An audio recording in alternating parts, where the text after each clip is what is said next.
واضح نشانیاں عطا کی تھی، یعنی واضح نشانیاں آ گئی. اس کے بعد انہوں نے کیا کیا؟ جو شخص اللہ کی نعمت کو اپنے پاس آ جانے کے بعد بدل ڈالے تو بے شک اللہ سخت عذاب دینے والا ہے. یعنی اللہ کی یہ سنت ہے کہ پہلے کسی ایسے شخص کو بھیجتا ہے، کسی ایسی نشانی کو بھیجتا ہے کہ جو اللہ کی طرف بلاتی ہے. جب معاشرے ظلم، فسق، فجور کا شکار ہو جاتے ہیں تو پھر اللہ کی سنت ہے کہ وہ کسی شخص کو بھیجتا ہے. وہ انبیاء کا سلسلہ تو میرے آقا پہ ختم ہو گیا.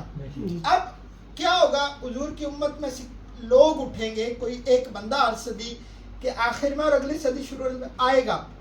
تو لوگوں نے کیا کیا کہ واضح نشانیاں آنے کے باوجود بھی منہ موڑ لیا. پھر اللہ نے کیا کیا؟ ہاں، یہ ذہن کے اندر رکھیں. آج جب ہم پاکستانی معاشرے کی بات کرتے ہیں، وہاں آپ کو ہر طرف یہ چیز نظر آتی ہے. تو اللہ نے تو ارشاد فرما دیا ہے کہ بلانے والا بلائے گا، قوم نہیں اٹھے گی تو کیا ہوگا؟ یہ اللہ کی طرف سے باقاعدہ یہ پیغام آ گیا. ٹھیک ہے. اور پھر انہوں نے کیا کیا آگے؟ ظلم کیا کیا؟ انہوں نے کہا، اللہ نے فرمایا کہ انہوں نے کیا کیا؟ تمسخر اڑایا. وہ مذاق کرتے تھے، کبھی داڑھی کا مذاق، کبھی کسی چیز کا مذاق، کبھی کسی چیز کا مذاق. تو بلانے والے نے اپنا فرض پورا کیا، بلایا، اور بلانے کے بعد اپنا کام مکمل کر. اور یہاں پہ ایک اور بات ذہن کے اندر رکھیں. ہم میں سے بہت سارے لوگ یہ بات کرتے ہیں کہ جناب نوح علیہ السلام نے تقریباً 950 سال تبلیغ فرمائی. کتنی؟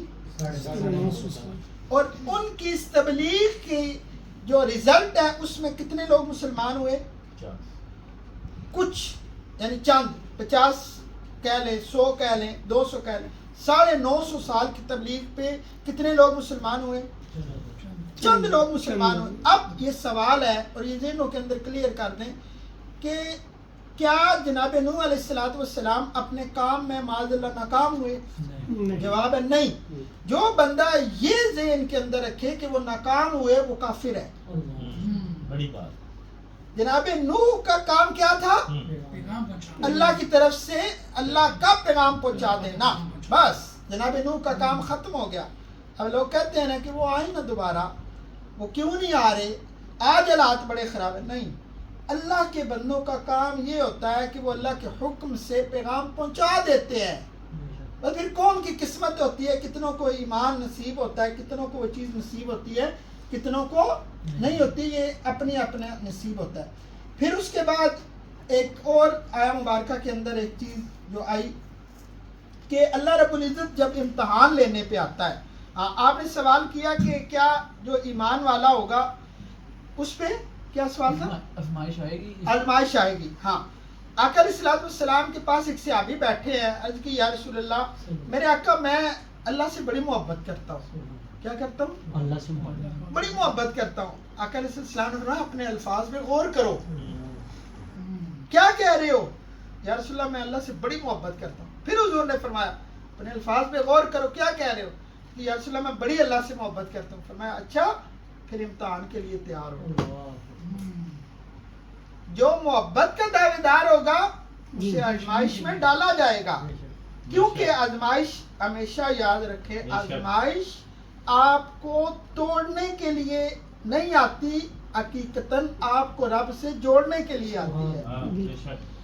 آزمائش توڑتی نہیں ہے، آپ کو مولا کے ساتھ جوڑتی ہے. ہم سارا دن کام کرتے رہتے ہیں، لیکن جب تکلیف پہنچتی ہے نا، جب کسی مسئلے کا شکار ہوتے ہیں نا، پھر وہ والی نماز کا اپنا ہی ایک مزہ ہے. پھر اس نماز میں جو سرور آتا ہے وہ دوسری نمازوں میں نہیں آتا. ہاں، کچھ لوگ ایسے ہیں کہ جنہیں وہ اس امتحان سے گزر کر بھی پھر وہ مزے والی نمازیں پڑھ لیتے ہیں. پھر ایک اور اللہ نے فرمایا کہ اللہ کبھی کبھی حالات ایسے ہوتے ہیں کہ آسان تکرہوا شیئا وہو خیر لکم، چیزیں تمہارے لیے تمہیں پسند نہیں ہوتی، تمہیں لگ رہا ہوتا ہے کہ یہ چیز مجھے پسند نہیں ہے، مگر اللہ کیا کرتا ہے اصلاً اس کے اندر وہو خیر لکم، اللہ نے اس کے اندر تمہارے لیے خیر رکھی ہوتی ہے. اور اس کے الٹ کیا وَعَسَىٰ أَن تُحِبُّوا شَيْئًا وَهُوَ شَرٌّ لَكُمْ، تمہیں چیزیں بڑی اچھی لگتی ہیں مگر حقیقتاً ان کے اندر تمہارے لیے کیا ہوتا ہے؟ شر ہوتا ہے. بظاہر تمہیں اچھی لگ رہی ہوتی ہے، شر ہوتا ہے. اللہ تمہیں، یہ اللہ کی محبت ہے تمہارے ساتھ کہ اللہ ان چیزوں کو تم سے پھر دور کر دیتا ہے. پھر یہ آیا کہ مال کے خرچ کرنے کے بارے میں سوال کیا جاتا ہے. یہ لفظ غور کیجئے. میں نے قرآن مجید فرقان حمید جب ترجمے کے ساتھ پڑھنا شروع کیا تو آپ کو پتہ ہے کہ سورہ بقرہ شروع ہوتی ہے تو اللہ رب العزت نے فرمایا مال خرچ کرو. ٹھیک ہے، اب پوری بقرہ کو پڑھ لے، بار بار آ رہا ہے مال خرچ کرو. کیا خرچ کرو؟ مال خرچ کرو. مال خرچ کرو، مال خرچ. یہاں پہ بھی پہلا جملہ جو ہے نا اس پہ غور کرنا. یسألونک ماذا ینفقون، آپ سے پوچھتے ہیں کہ اللہ کی راہ میں کیا خرچ کریں.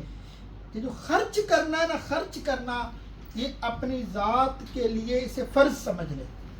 اگر کوئی بندہ اپنی ذات کی بہتری چاہتا ہے، اپنے کردار کی بہتری چاہتا ہے، اپنی اولاد کی بہتری چاہتا ہے، اپنے معاش کی بہتری چاہتا ہے، یعنی کوئی بھی ایسی آپ اپنے سے جڑی ہوئی کوئی ایک چیز بھی لے لیں، یقین مانیں وہ تب تک درست نہیں ہو سکتی جب تک آپ مال کی قربانی نہیں دیتے. سبحان اللہ. مال کی قربانی دینا بہت ضروری چیز ہے. مال کی قربانی دینا. پھر لوگ کہتے ہیں کہ جی ہمارے پاس تو شے ہی کچھ نہیں ہے تو ہم خرچ کیا کریں. ہماری تو تنخواہیں اتنی ہے کہ ہینڈ ٹو ماؤتھ گھر کا سسٹم پورا ہوتا ہے. یہ سنتے ہیں نا آپ، لوگ کہتے ہیں نا کہ پھر اس میں سے خرچ کیا کریں، اللہ کی راہ میں کیا خرچ کریں. پہلی بات یہ ہے کہ یہ ذہن میں رکھیں کہ اللہ کی راہ میں جو آپ نے خرچ کرنا ہے نا، اللہ کے دیے ہوئے میں سے خرچ کرنا ہے. وہ مال آپ کا ہے ہی نہیں ہے. آپ کے اندر کون سی بہادری ہے، آپ کے اندر کون سا گر ہے، آپ کے اندر کون سی عقل سلیم ہے کہ آپ نے مال کما لیا. آپ جیسے میرے جیسے لوگ تو سڑکوں پہ پھر رہے ہوتے ہیں. ہمارے جتنے ہی اعضاء ہوتے ہیں، ہمارے جتنی عقل ہوتی ہے، ہمیں اللہ نے اگر عطا کیا ہے اس میں ہماری کوئی بہادری نہیں، مالک کا کرم ہے. لیکن یہ مال دینا بھی یہ بھی آزمائش ہے. کیا ہے یہ؟ آزمائش. پھر دیکھتا ہے کون ہے جو میری راہ میں اس کو خرچ کرتا ہے. پھر آگے فرمایا کہ اس خرچ کے طریقہ کار ہے، اس کو کہاں کہاں پہ خرچ کرو. فرمایا جس قدر بھی خرچ کرو اس کے سب سے پہلے حقدار تمہارے ماں باپ ہے. کون ہے؟ یعنی گھر میں سے شروع کرنا ہے، یہاں سے شروع نہ ہوا. یہاں پہ اگر وہ تکلیف میں ہے آپ سارا مال خرچ کر دیں، اب آپ کا کوئی فائدہ نہیں ہے. پھر اس کے بعد فرمایا قریبی رشتہ دار ہیں، یتیم ہیں، محتاج ہیں. ماں باپ کے بعد کون ہے؟ رشتہ دار. پھر یتیم ہے، محتاج ہے، مسافر ہیں، اور اللہ کی راہ میں جو نیکی کرتے ہیں وہ ہیں. وما تفعلوا من خیر فإن اللہ به علیم. اللہ جانتا ہے جو کچھ بھی تم نیکی کرتے ہو. اس میں آخری پیغام یہ ہے کہ ایک ایسی تحریک، ایک ایسی جگہ ہے کہ جہاں پہ آپ یعنی والدین اور رشتہ داروں کو چھوڑ دیں، باقی آپ قرآن مجید فرقان حمید میں سے نکال لیں. جتنے لوگ بھی حقدار ہیں وہ سارے کے سارے ایک پلیٹ فارم ایسا ہے کہ جو ان سب کو اکاموڈیٹ کر رہا ہے. مثال کے طور پہ آپ ایک درہم دیتے ہیں، صرف ایک درہم دیتے ہیں، ایک محتاج کو دے دیتے ہیں، ایک غریب کو دے دیتے ہیں، ایک مسکین کو دے دیتے ہیں، ایک یتیم کو دے دیتے ہیں، تو وہ صرف ایک یتیم تک پہنچے گا. لیکن منہاج القرآن میں دیا ہوا آپ کا ایک درہم بیک وقت سارے منصوبہ جات جو اپنی ذات کے اندر درجنوں کے حساب سے ان سب میں آپ کا لگتا ہے، اور اللہ کی بارگاہ سے اجر بھی اسی طرح آپ کو واپس ہوتا ہے. یہ آپ کے پاس ایک اپرچونٹی ہے. لیکن میں ہمیشہ یہ کہا کرتا ہوں کہ یہ نہ دیکھا کریں کہ آپ کے پاس نہیں ہے تو آپ کیسے خرچ کریں، بلکہ جب ختم ہونے والا ہو، تھوڑا رہ جائے، وہ سارے کا سارا اللہ کے ساتھ سودا کریں، اللہ کی راہ میں دیں، تو پھر اس کا ایک تو وعدہ ہے کم از کم کتنا واپس کرے گا، کہ یہ کم از کم ہے، اور زیادہ سے زیادہ نہیں. ہاں، اس کی کوئی شرح ہی نہیں ہے. یہ آپ کی نیت دیکھی جائے گی، یہ مالک کے ساتھ سودا ہے. اور میں وہ اس پہ بڑی گفتگو ہو سکتی ہے، لیکن نثار صاحب جو ہے نا وہ ہمیں زیادہ